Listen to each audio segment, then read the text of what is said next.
All right, thank you everyone for your patience.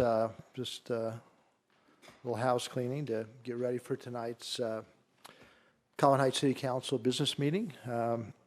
It's Tuesday, October 1st, 2019. It's just after 7 p.m. And so we'd like to welcome everyone again to this evening's meeting. And we want to begin with a Pledge of Allegiance, and we've asked Asher Thompson from Troop 3518 to lead us in that pledge. So, I'm supposed to stand right here. Okay. Will the audience please rise? Right hand over your heart. Please recite the pledge after me. I pledge allegiance to the flag of the United States of America and to the republic for which it stands, one nation, under God, indivisible, with liberty and justice for all. The audience may be seated. good job.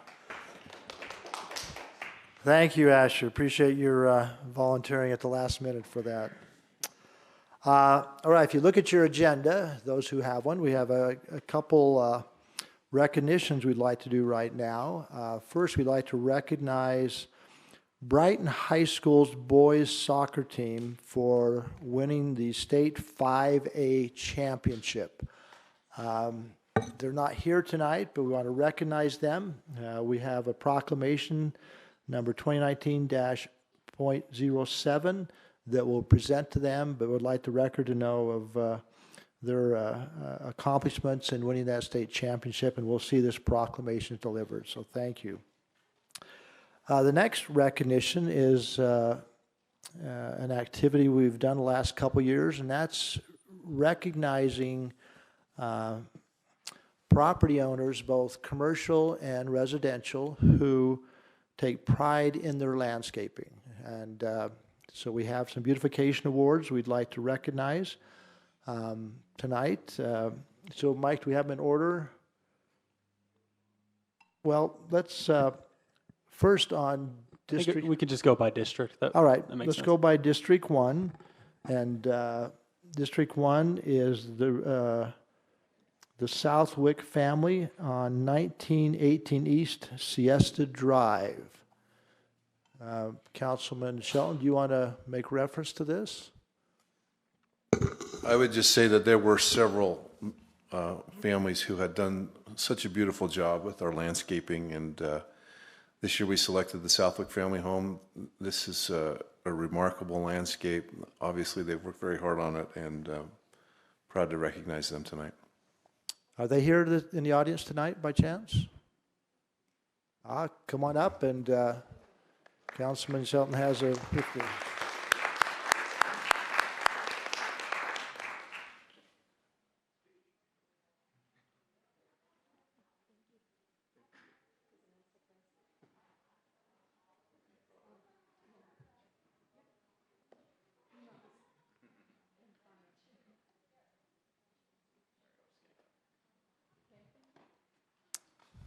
And thank you to the Southwick family for beautifying our neighborhood. In District 2, at 7168 South, 2740 East, it's the Neidig family. You can see a picture of that right there. Scott, do you want to make reference to that? No, this home is, they've been on the list numerous times, and it's obvious ways. It's very beautifully well kept. It's gorgeous. It's definitely an asset to the neighborhood. Has been for years and years. Are they in the audience by chance? Come on up, and Scott will present to you.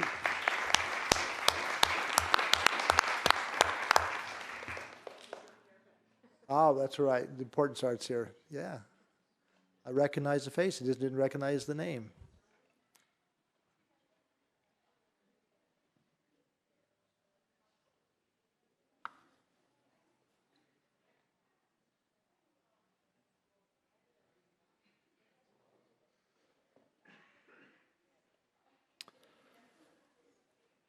In District 3, it's the Burns family, located at 2579 East Sundown Avenue.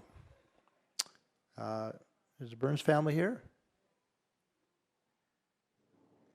If not, we'll recognize them and see that their recognition is delivered. In District 4, we have 3288 East Walnut Way, the Barth family. Okay, I'll come on up, and Councilor Michael, do you want to present them? Sure. Did you want me to say something? Say something and then, Okay. yeah. I'm pleased to recognize you both for your outstanding xeriscaping. It's funny, I drove up and I saw Mr. Barth. I think he thought I was stalking you.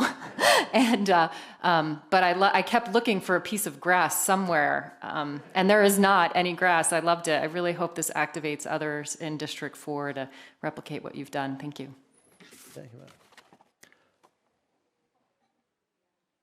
And to the Barth family, I'd like you to know this formerly was my parents' home. That's right. It is. Yep. Because you realize it's not didn't look like that when my parents had their home. Yeah, much different. So I do recognize it.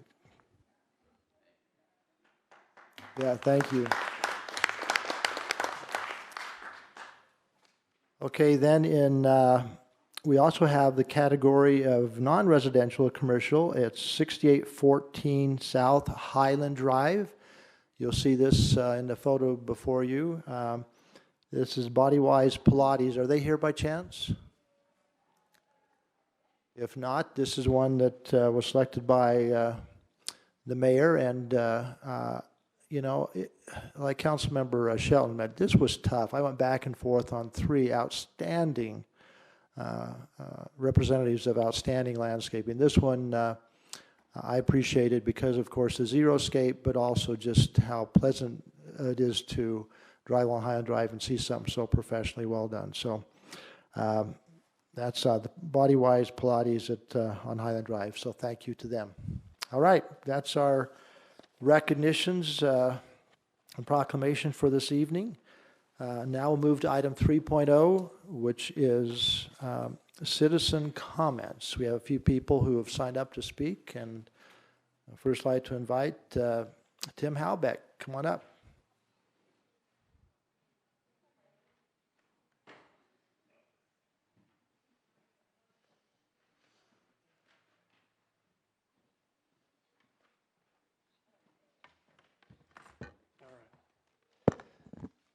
So we have all the graphs from the things from this week, but before that, I want to start with the comments because some of them were kind of entertaining.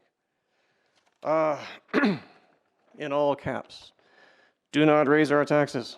Okay. The other pieces, some negative comments about the website. I think it's improving, but some other people disagree on that. The $14,000 going to the Arts Council. Someone said, well, if we put some creative artwork or sculptures in the park, can that be an excuse for you to use that money for a dog park? I thought that was kind of creative. As far as the voting goes, everything passed unanimously, all the different items. I have it all here for you in printed form for yourself. Oh, thank you. On a note, be as objective as possible. So Highland, and there was a lot of feedback on this, not in the form of the survey, but in emails directly to me. The traffic going down Highland northbound, where it's 3 lanes to 2 lanes, obviously is pretty congested these last few weeks since all the striping's been finished. The question I get is, are we going to reevaluate it? Are we going to look at it? What can Matt do versus what the UDOT does and that kind of thing? But it's a huge concern because people are starting to use 2700 going that way, and then right here, this way. This intersection here is getting much more, people are having divert, and it's causing congestion, not just at that one, but it's at other places in the city. So the quicker we can get things evaluated or reevaluated. Yeah, Matt will give some update on that one in just a couple minutes. Yeah. Okay, very good. Yep. Okay, that's all I have. All right, thank you, Tim. Rex Leatham. Rex, come on up.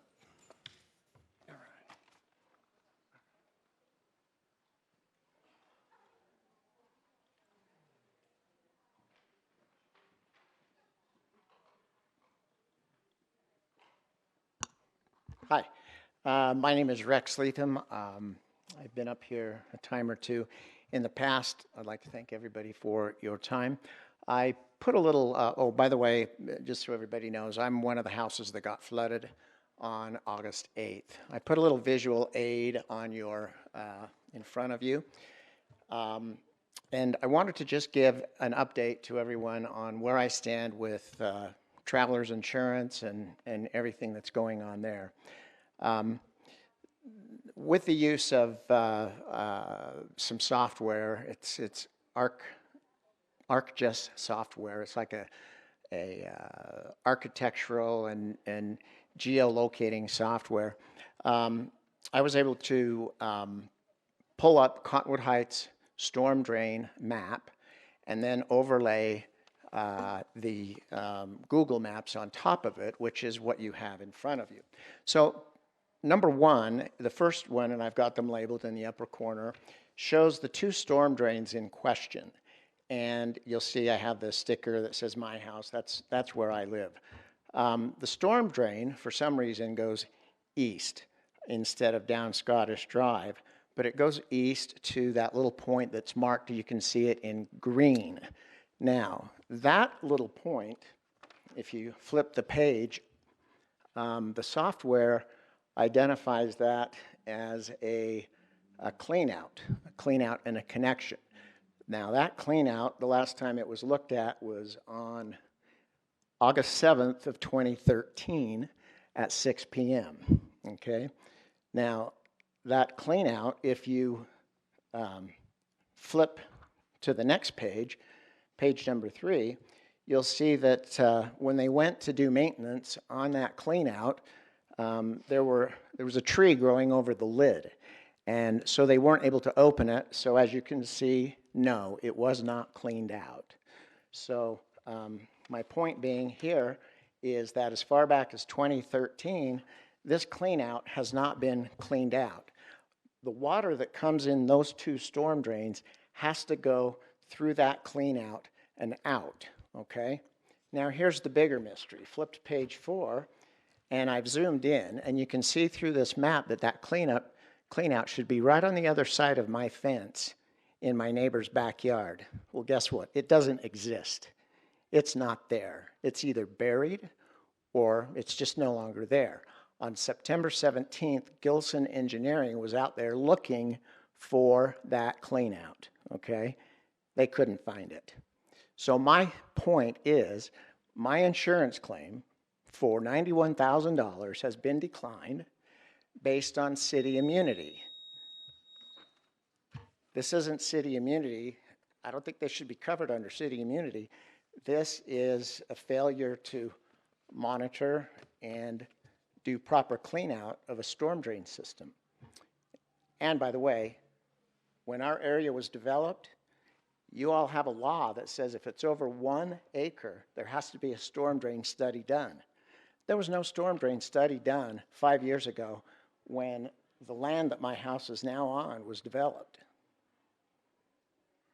So I just want to go on record as saying all that. And if need be, I'll be back next week because I got a lot more information. This is great software that I've been able to utilize. Rex, we appreciate information. Obviously, I'm not going to get to a dialogue through the dais, but it's something that we're aware of. We appreciate your information on this.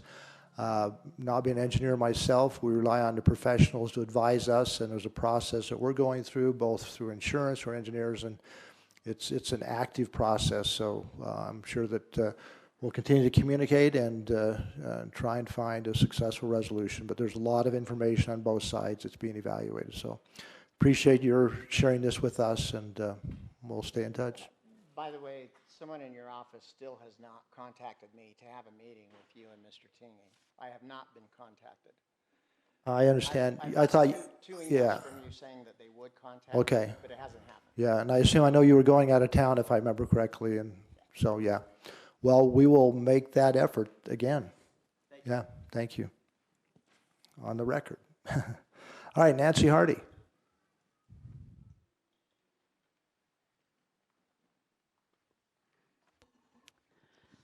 Hello. Welcome back. It's been a little while. Thank We haven't you. seen you.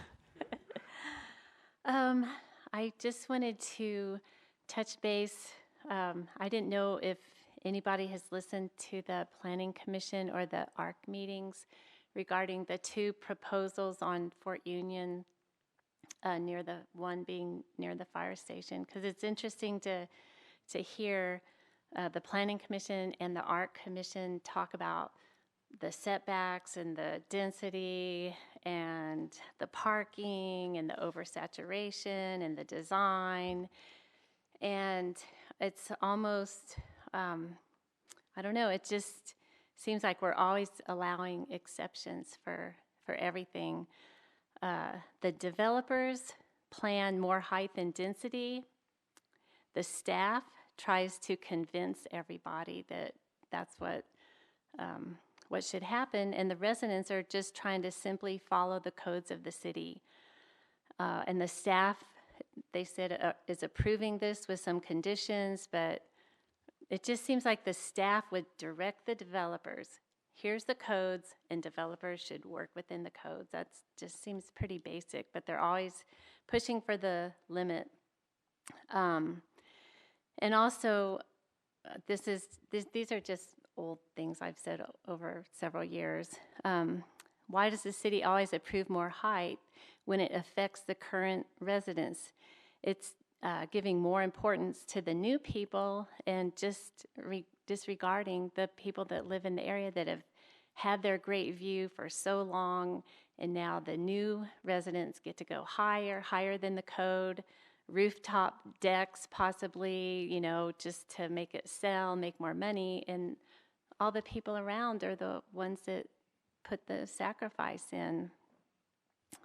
So anyway, my question of the night is, does the staff share the same vision and passion for Cottonwood Heights that the residents have? Thanks. Okay, Nancy, obviously, Can I Go ahead. comment on that? I assume one of us should, yeah. Anyway, I appreciate the input, and I'm going to say absolutely they do.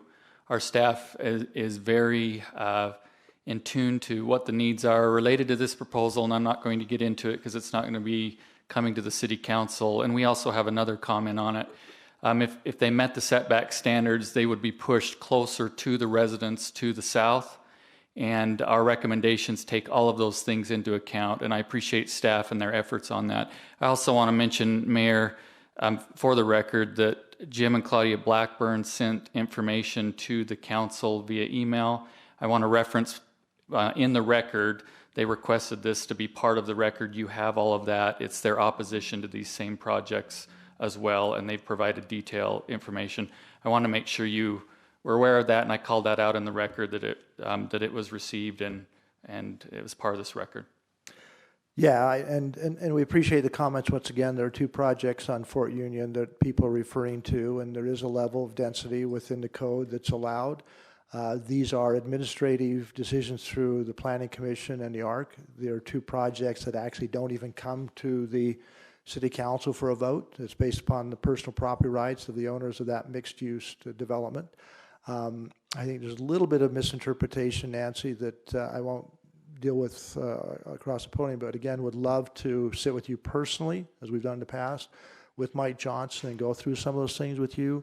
I've done it individually with Mike, and I've had some clarification from my understanding. Would gladly do that with anyone who has a specific concern or wants to contact their own representative. But there are things we're very sensitive and very concerned about when we talk about height, density, setbacks, parking. Now, the one thing about views, as I've been educated from a legal perspective, views are one of the few things that are not protected, but at the same time, the height is an issue. So it's much more complicated than many people understand. Would gladly sit with anybody and go through the ordinance and the laws and the parameters that the developers are allowed to work within. But I encourage you to do that, and just call me or call Mike, and we'd gladly sit with you, yeah. Okay. All right, I don't have any other cards of people who have desired to speak, but if you haven't submitted a card, if you'd like to still come up and speak, just walk on up. Ah, Eric, you couldn't resist, could you? No, I guess not. Hello, Council, staff. Chiefs. My name's Eric Kran. Just touching back with the developments on 4th Union Boulevard, height and density and setbacks, it all has to do with a variance. But obviously, the city has to be following some sort of plan, some sort of idea, some sort of concept.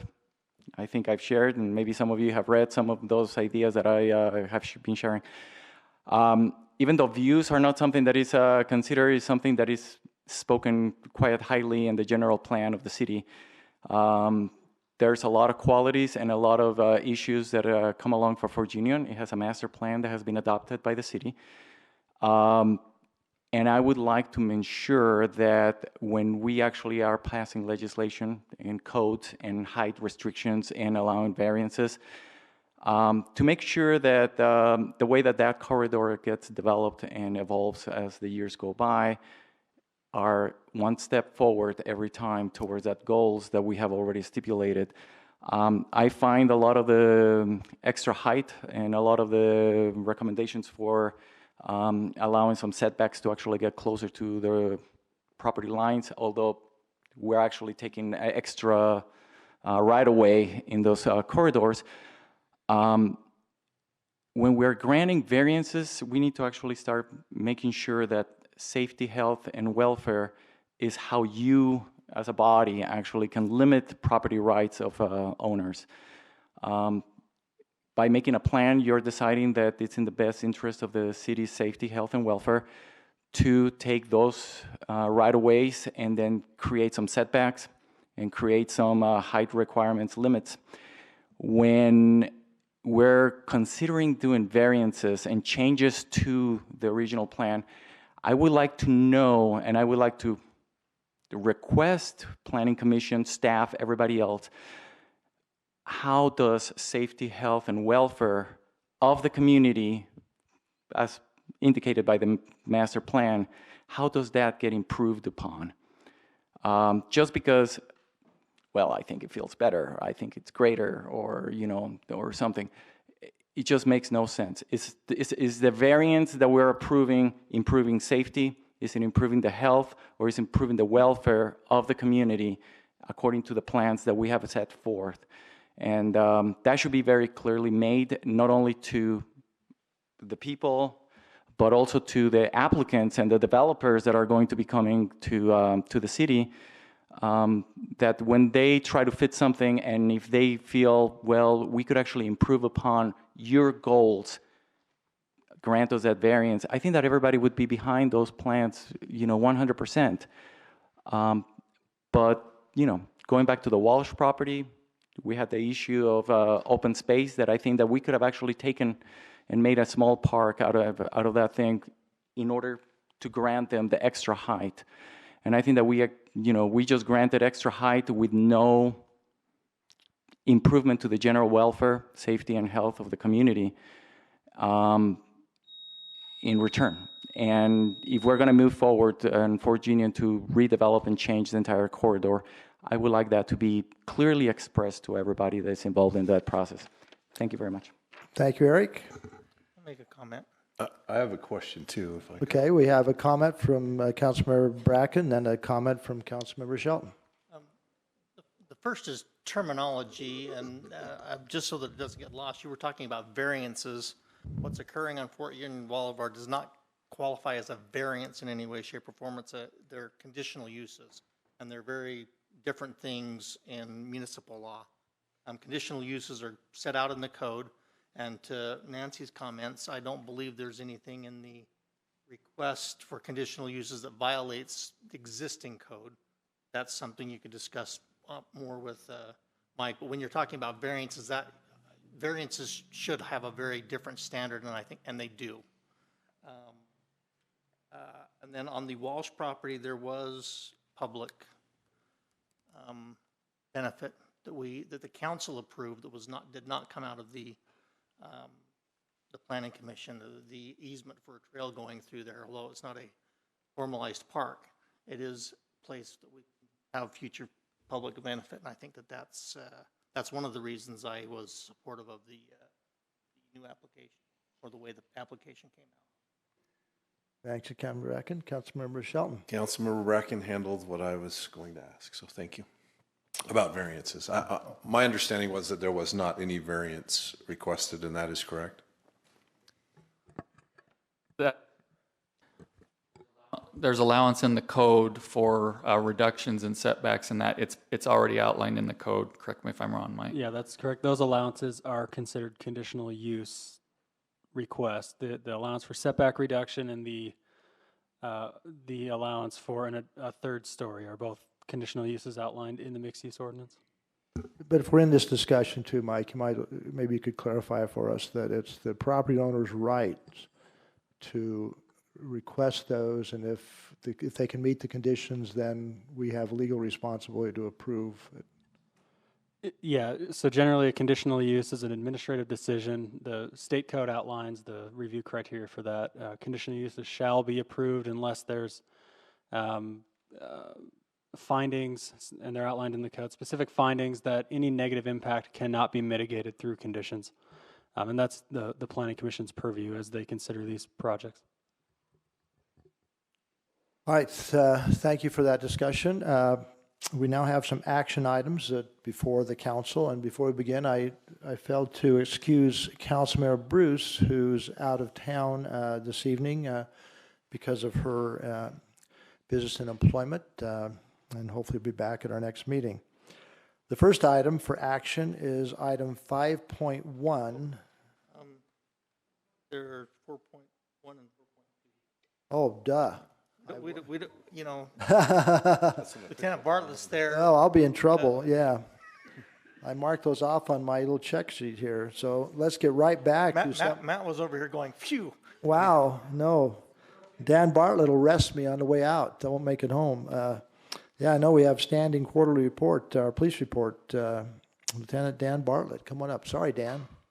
No, it's okay. I was going to leave. Good evening. We have the quarterly report. I'm going to run through the September stats, and then I will quickly just kind of brush up the quarter with you guys. So, our calls for service this month is 1,760 with 399 on-view calls. Our response times. Excuse me, I'm going back 4, 5, 6 more years like that. Is the calls for service still? Have we been consistent about the 1,700, 1,800 range for years? That's not. Yeah. I mean, we might fluctuate 100 here and there, but I mean, that's about our average. That's been consistent for years and years. Okay. And the on-view calls are the ones that we generate ourselves. So, our response times about standard again every month, 4.5 minutes right in there for priority 1 calls, 6 or 7 minutes for above priority 3. Our overall crime report for the month of September, as you can see, we're up a little bit this month, and you can see why.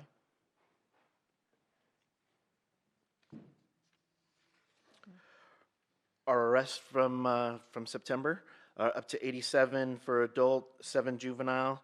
I know we had a sharp little curve there, but last month was an anomaly for us, a staffing issue. So that's about where we're at, and that's about normal for us. Traffic citations, we outdid the citations this month with warnings. We've had some parking issues going on with construction and schools and whatnot, so we've been handing out some warnings and trying to get some voluntary compliance before we lay down the keepers. So that's where we're at. I noticed the DUIs popped up. Was there any specific reason for that? You know what? I wish I could tell you why this month has been busy. DUIs. It has been extremely busy. We've had a couple of accidents, and the guys are just hunting them down. I wish I could tell you why. It just seems every day we're getting one. But you look back at April and May, they were at that level too, so yeah, maybe something was happening. Is it normal for them to go down in the summer? That seems... No, but there was other factors that we were, a lot of training issues and things that we were going through. So, and we have the marathon. We always get them during the marathon. Accidents for the month. Were that runners that were? No. I don't know why. Every year, every single year. So I work the road during the marathon. Every single year, we get a DUI during the marathon. You know, the marathon is in the morning, early in the morning, and every single year we get one. I don't know why it happens. It just happens to Just us. somewhere on Fort Union? Yeah, somewhere. Well, this one was on Highland this year, but yeah, I mean, I don't know why it happens, but it's a regular occurrence for us every single year, and it's just strange to me.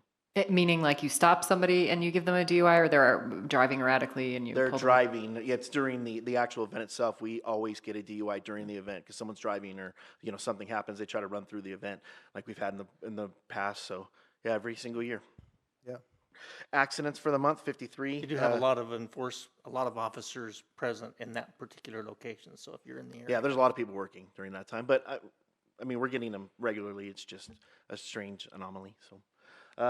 53 accidents. It sounds like it's not an anomaly then. Well, right? it's a strange occurrence. Sorry, strange occurrence. So, 53 accidents, 7 injury accidents for the month, which is again on par for us.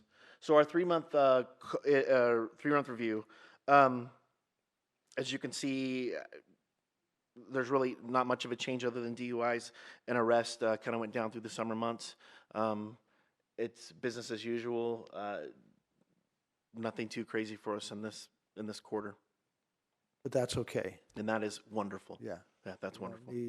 But you look at what's happening in other municipalities and outside our region, it's. I had a conversation with the Midvale precinct chief earlier tonight, and he was talking about the things that they have going on down there. I think we're doing pretty good. So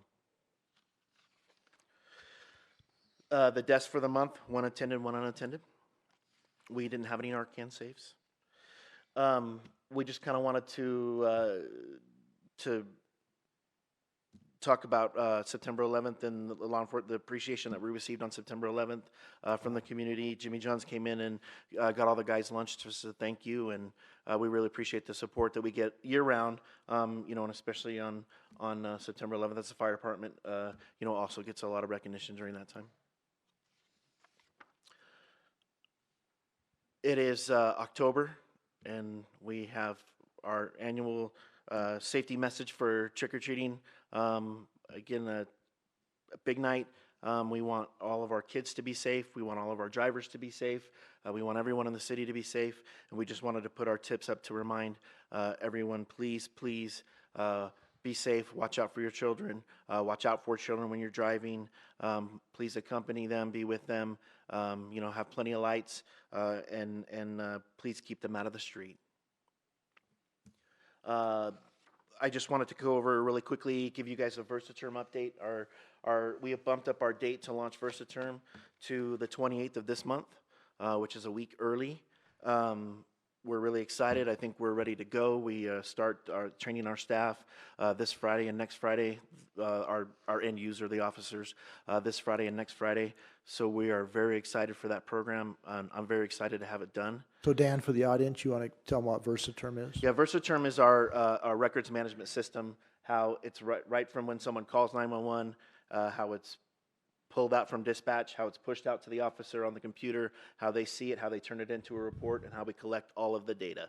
So it's our records management system, which is it's a big deal for us. That's how we produce stats and track offenders and all the things that we do here. So our reports, all that. It allows us to share with other jurisdictions. This allows us to share with other jurisdictions. Draper went before us. They started yesterday. I was there bright and early yesterday morning for their kickoff. It's working well for them, and we've been working closely with them. And the rest of the valley will be moving to Versaterm, and we will all be able to share information, real-time information across one system, and it'll help with investigations as well. So it's a wonderful system. We're very Does that excited. include a data port, the historical data out of our current system? Yes. Well, I mean, I know that's not just an easy thing to do. So we are keeping our system as a legacy system. We will be able to access it for all the things. We will move everything that is open and active and everything that's in evidence over to the new system. We will keep that old for statistical data and other things, research and things like that we need. We cannot port the data over into it. We have to manually do it. That's 11 years worth of stuff. Well, we had a similar issue. Yes, when we started, yes. Yeah, so we'll get all that data back we had before. So the next thing I wanted to speak with you about briefly is we hired a new officer today, a lateral today. We had 2 brand new recruits start the academy yesterday, which is wonderful. It's a long process for them, but we're excited to get new bodies in and fill some openings that we have. And I just wanted to let you guys know with our computer switchover, the stats next month, you're going to have to give me a little bit extra time to go through both systems and get it all out to you. But it'll look a little funny when it first comes out, but it'll be good from that point on. So, Have till 7:50. what? Have till 7:50 p.m. Yeah, That'll be a little more time. a little bit. Thank you for the extra 50 minutes. Any questions? Yeah, May I comment? please, Tim. This Versaterm project, Lieutenant Bartlett and Candy have been putting in a lot of hours, a lot of extra work. It's greatly appreciated to have us at this point, especially as the whole system's going to be, or the whole valley is going to be going to that. So we appreciate their efforts. Our IT staff are also involved, but they put in a lot of work, and it's greatly appreciated. Yeah, our IT staff has been phenomenal, so have helped us a ton because I know nothing about that stuff. So, okay, All right. good. Lieutenant, thank you. Great you. report. Appreciate it. Now, our Public Works report, we did refer to Highland Drive and Fort Union, so Matt, Mayor appreciate and it. council, yeah, we'll get to the Highland Drive here in a minute. We'll just cover the quick and easy stuff, I guess, at this point. Just to give you an update on what's going on for Public Works. You've been looking at the weather, I'm sure, as most of us have. It's starting to turn to little wintertime activities. So we're preparing for that, and once again, getting trucks are ready to go. Our drivers will be out again and training and practicing their routes as they do every year to make sure we're as efficient as we can Make be. sure their blades are up. We will, well, we'll put them down in some areas to smooth the road out. How's that? Now, we will, so they're out training. We did hire a new employee to replace one of our an employee's been with us quite a while, Philip. He moved back to Idaho with help take care of his parents, and so he has left us. So we've replaced him. Not easy, but we managed to do so. So that's basically it for the public works side of things. We don't have these fancy statistics like the police do. We just do it. So whatever's out there, I don't know how we get into tracking it too much. Give you an update on a couple of other projects. 30th East, as you're aware, you approved this contract, I believe, at the last city council meeting. I did not go out there today, and I apologize, but my understanding is they started lowering manholes today on 30th East in preparation for the mill and overlay of that, which will take place on this Thursday and Friday and possibly into Saturday. So they plan to be in and out within a couple of days with the least amount of interruption as possible. And then look next week for them to start raising the manholes again and collaring Most those. of the mill and overlay over the weekend and then come back. Yeah, and then finalize that project. So knock on wood, by the end of next week, or I should say barring any unforeseen circumstances, we should be completed fully by the end of next week. It will be, we will have notifications that have gone out and things are out there. So also, if you've been out and about, you might have noticed on Big Cottonwood Canyon Road that is closed. We are installing a storm drain pipe across the road. This pipe is one that comes off the top of Fort Union and down that steep slope and then crosses the road right there where we put in the new trail. So this is all part of, if you'll recall, part of that project. So we're finalizing that project. And then we are installing also the Mountain Estates Drive, the sump over on that. That road is torn up pretty good right now as well. So those things are going on. If you'll recall, that's being installed because of the cemetery where we were at one point just draining right into their property. They've asked us to stop that because they're developing that and they're starting to sell plots and bury people in there. So it's best we don't have our storm drain floating through there and taking care of that. Now, on to the good stuff, if we will. Talk a little bit about Fort Union and Highland Drive. A couple of things to note on that. We have come to substantial completion on that, and that was about a week or so ago. Now, what substantial completion means is the road is open, all the sidewalks are open, the pedestrian accesses are open, there's ways to get around. They have at this point a 30 days to finalize the punch list item that we've given them. We went through and we walked the project, we made notes, pointed out areas that need to be taken care of and fixed, as well as the items that are on the side. You'll notice if you look, you'll see some landscaping that's not completed. You'll see some areas around Wells Fargo, and so that's going on. And so, but it is in substantial completion. Now with that, the full intersection was opened up. And we ran into a bit of a snag, we found out, and I wanted to give you an update on what happened there. When it was opened up, it was unknown to us at the time that when the contractor was working in there, somehow they managed to bang the box that holds the controller. And in doing that, they knocked the timing off on all the lights. So it defaulted back to a standard cycle where it just hit each area equally.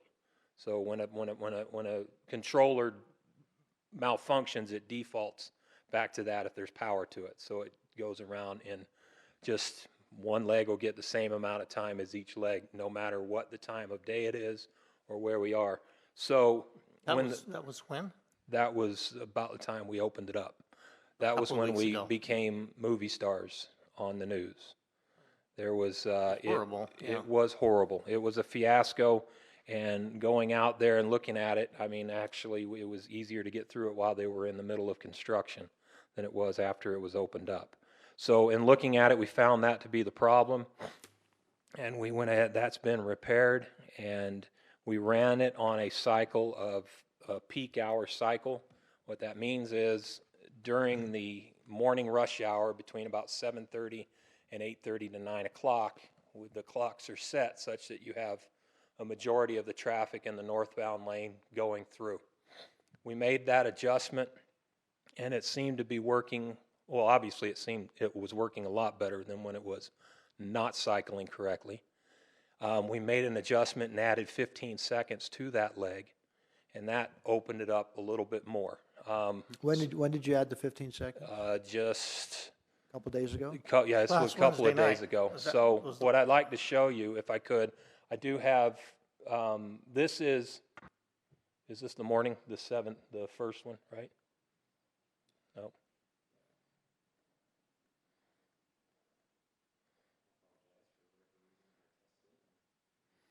Okay, well,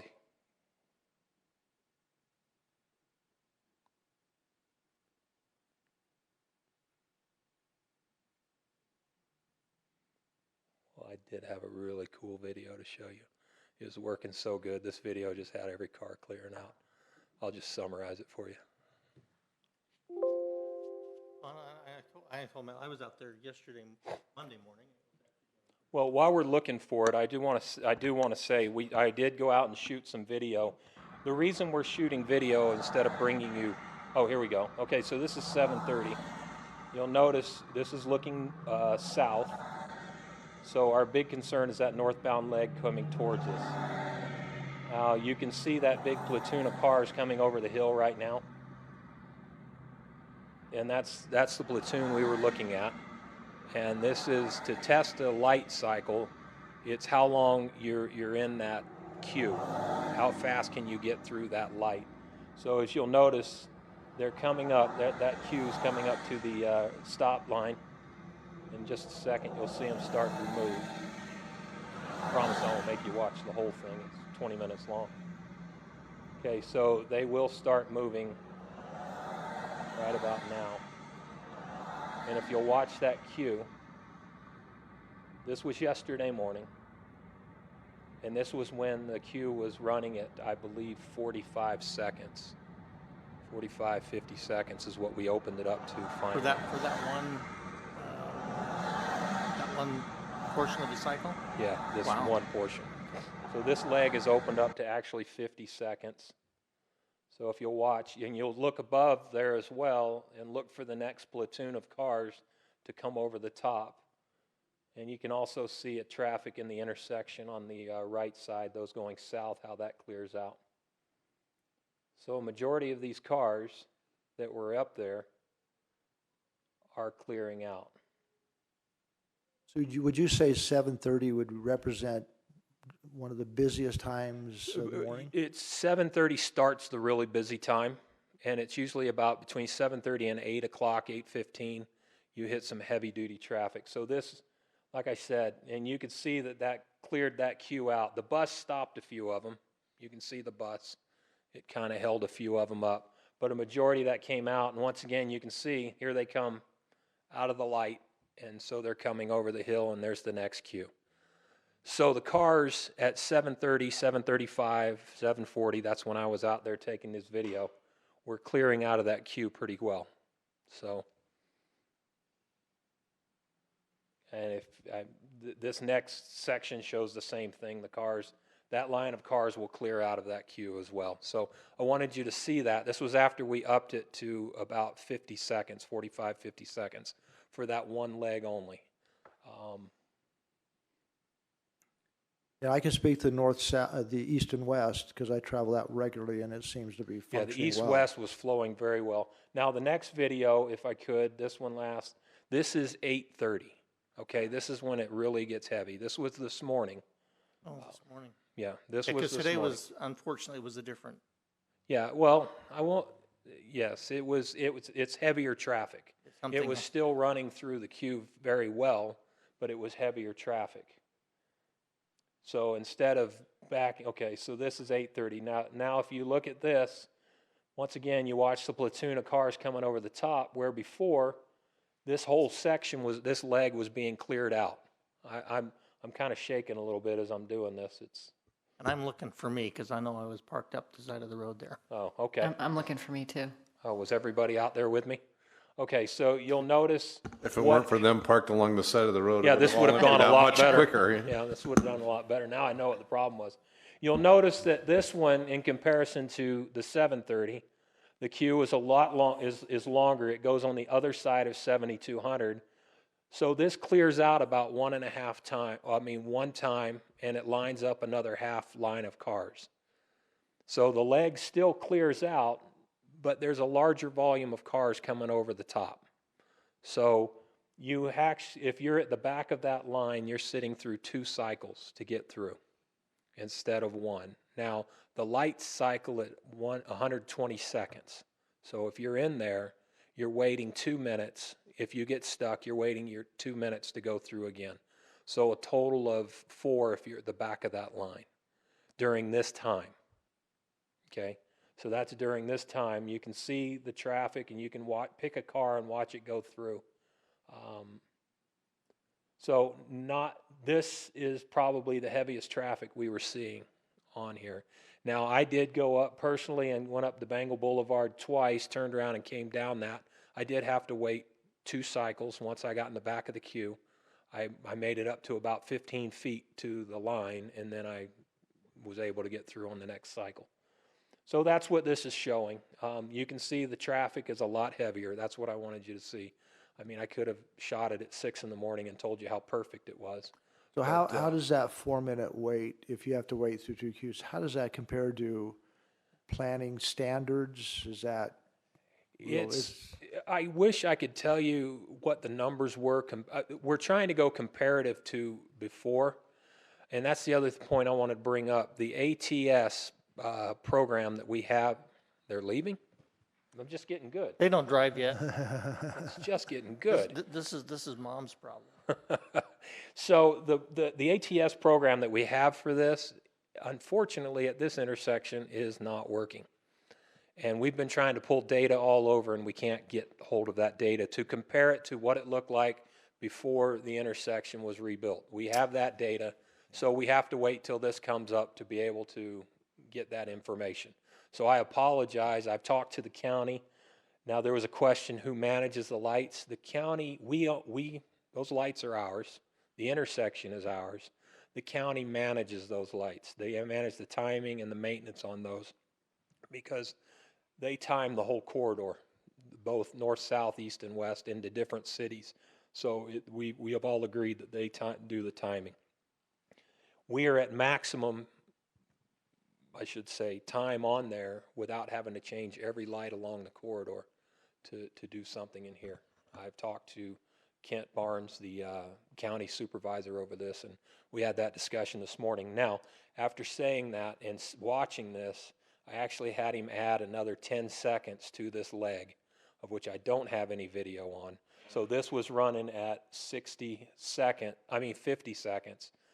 It's now running at 60 seconds. That'll So be we're going to in be tomorrow. watching. Yes. So, we'll, can you just go back? Sorry. So yeah. the first video you showed us was 60 seconds. No, the first 50? one I showed you was right. 45, 50, where they're all clearing. Then today you think that there was more traffic. Today. So 50 wasn't doing it, so then you added 10. Yeah, I added 10 seconds to it, correct. And then you'll see tomorrow. And tomorrow we'll get a better idea. Now, I expected more traffic because I was there at 7:35. I mean, I was looking at my clock, 7:35 to 7:40. That's the start of the peak. So I just kind of wanted to look and see what was going on with that. I thought if I got there early enough, I might be able to catch a larger volume of traffic. But that really started its peak. This is right in the heart of it, is where we are for AM traffic. And so that's why I went ahead and had him add 10 seconds to this leg. We'll take a look at it tomorrow, see how we're operating and how it's functioning, and we'll go from there. So that's kind of an update on where we are. You can see it. It backs up to about 7,200, and these cars will flow through the intersection. But what was happening in the other video, the other platoon wasn't coming over just yet. Now this platoon is making it to where they are right now. And if you have to stop at one light that's green because of congestion ahead of you, that's just, I mean, it's frustrating. Yeah, it is frustrating, but it's a lot of cars. And I don't know where you were, Councilman Michael, but the last cars to usually get through, at least on the 50-second cycle, so that'll all be wrong tomorrow, they're a couple cars beyond the Brighton Bank sign. It's going back about 30 car lengths that get. Is it what it should be now, or what it was? It was about 20, depending on if they were moving fast enough. It was between 25 and 30 cars were getting through that leg when I was timing it on Monday. And looking at this and doing the counts, I haven't done any new ones. I guess what's interesting too is how the left turn lane does not have much. The morning, no.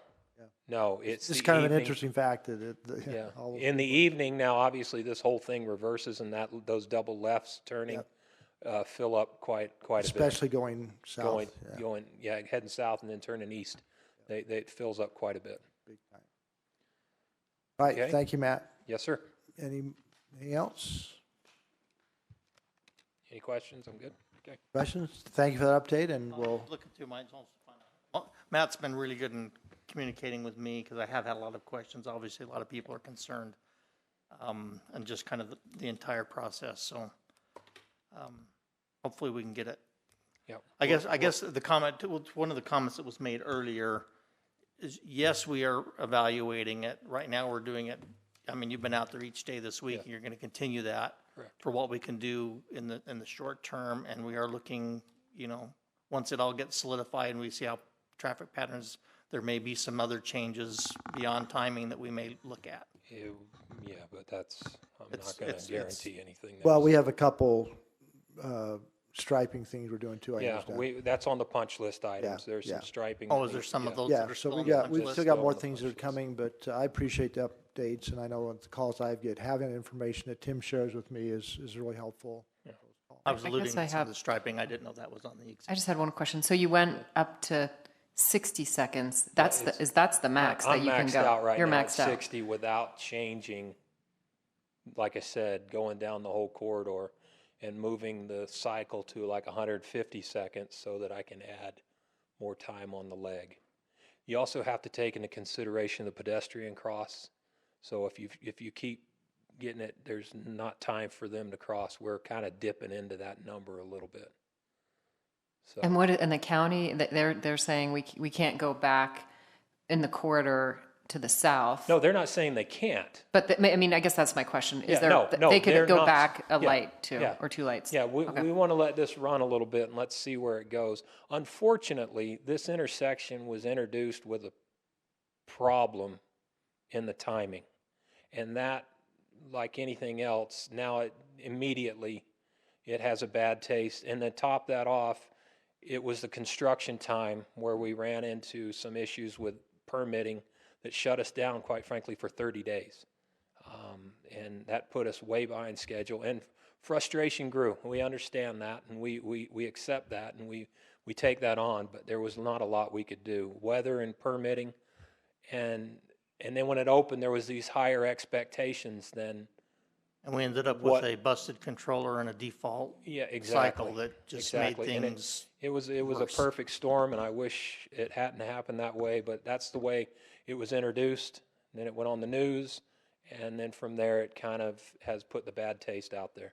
So what, and this probably is not for you, Matt, but what as a city will we do to let the public know of this issue and how we're trying to make it better? I mean, is there something proactively that we can do?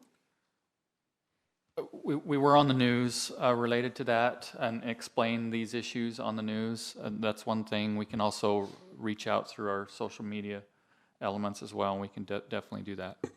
The webpage, and I know it's relatively new this week, but it would be appropriate to have some type of little update, because I think every time I got an update and clarification, then immediately I felt better because I knew that somebody was aware of the problem, that they identified the problem, they're taking appropriate professional action, and then when I could share that, that was helpful. So if we can find a way, as Councilor Michael talked about, of getting that out, that's helpful. But I didn't know about that broken controller because that. Yeah, that was that one was good to me too. Yeah, we will do that. So yeah. All right. Okay. Thank you, Matt. Thank you. And appreciate a report in the future as to the final outcome. All right. If I haven't screwed up the agenda, we're now to our action items. And again, I'll excuse Council Member Bruce, who's out of town traveling right now because of work-related matters. The first item for action tonight is Resolution 2019-60. It's approving entry into an agreement with Salt Lake County for Tier 2 ZAP funding. This is the sales tax we all pay to Zoo, Arts, and Parks, and then we make application to try and get some of that money back, and we have $14,000 that we've are receiving for our Arts Council. Any questions on this resolution? Hearing none, I would entertain a motion for approval. I move that we approve Resolution 2019-60. It's been moved by Councilmember Shelton. Do I have a second? Second. Second by Councilmember Bracken. Any further discussion? Hearing none, I'll call for the vote. Councilmember Bracken. Yes. Councilmember Shelton. Yes. Councilmember Michael. Yes. And I will vote yes.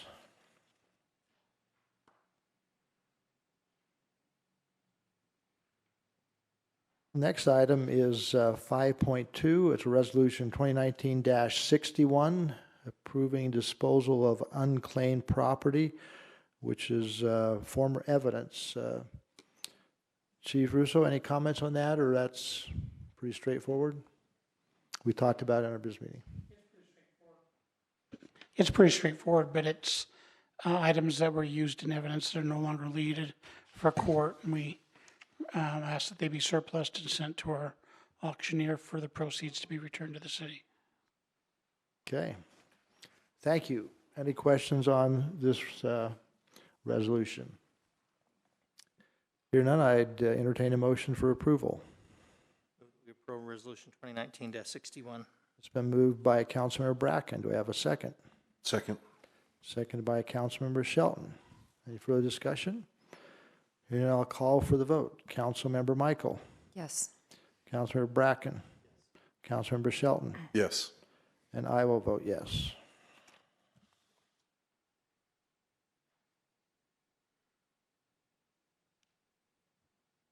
Next item is Resolution 2019-62. It's declaring certain properties surplus. And Robbie, would you speak to that one as well? Is that? No, that's Tim. The next one is you. Yeah, so this is property. Scott, yeah. This is property from our IT division. It's a lot of older desktops, laptops, monitors, and some server switch type equipment that that has been utilized in the past. Most of it's 6, 7 years, 8 years old, quite old, and not really working well. And so we're just getting rid of that, clearing out our shelves. Okay. Appreciate those comments for the record. All right, any further questions on this resolution, number 62? Hearing none, I'd entertain a motion. I move that we approve Resolution 2019-62. It's been moved by Councilmember Michael, seconded by Councilmember Bracken. Any further discussion? Hearing none, I'd call for the vote. Councilmember Shelton. Yes. Councilmember Bracken. Yes. Councilmember Michael. Yes. And I will vote yes.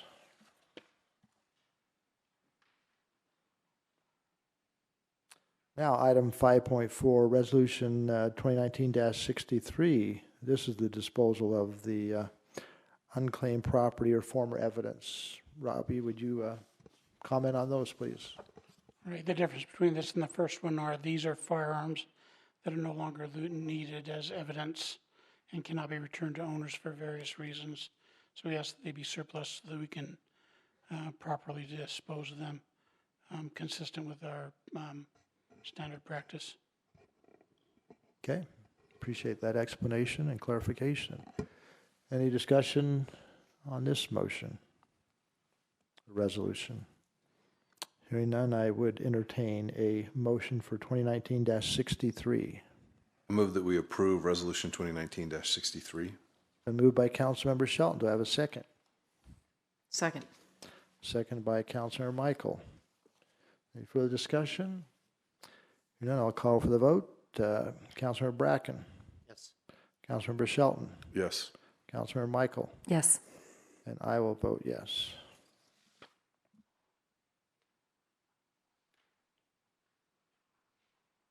A couple more items. Next item is Resolution 2019-64, approving an appointment to the city's Architectural Review Commission. Tim, you want to introduce that? Sure. We've had a need, just due to numbers at some of our meetings, to have someone to step in and assist when we're not able to get a quorum. The ordinance outlines the different types of expertise in the fields that we're looking for: landscape architects, real estate developers, historic preservationists, and it also suggests that we have representation from each of those areas. Adam is a real estate developer. He's a builder. We don't have anyone represented at this time in that area. I've interviewed him. I feel like it would be good to have him, and he would be in a reserve role when we need him, so he wouldn't be there at every meeting, but we feel it's something that will work and meets in our ordinance and will give us a broader representation of all those interests, so I'm recommending approval of that. Okay, thank you. Any further discussion of that introduction? Hearing none, I would entertain a motion for approval of 2019-64. We approve Resolution 2019-64. It's been moved by Councilmember Bracken. Do I have a second? Second. Second by Councilmember Shelton. Any further comments, questions? Hearing none, I call for the vote. Just appreciate the ARC. That's a group of professionals. They have a very technical job to do. No, I echo that. Yeah, especially, again, they're volunteers and they're part of a thorough process of reviewing all development proposals and new construction. All right, it's been moved and seconded. For discussion? Hearing none, I'll call for the vote. Councilmember Shelton? Yes. Councilmember Bracken? Yes. Councilmember Michael? Yes. And I will vote yes.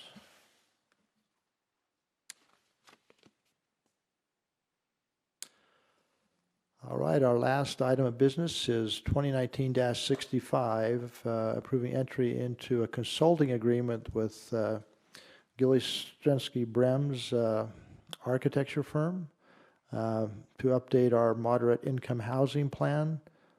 Mike Johnson, you want to just introduce that quickly for our audience? Sure, and this is they have consulting services within the company as well, so this isn't the architecture division, but this is their consulting LLC, division.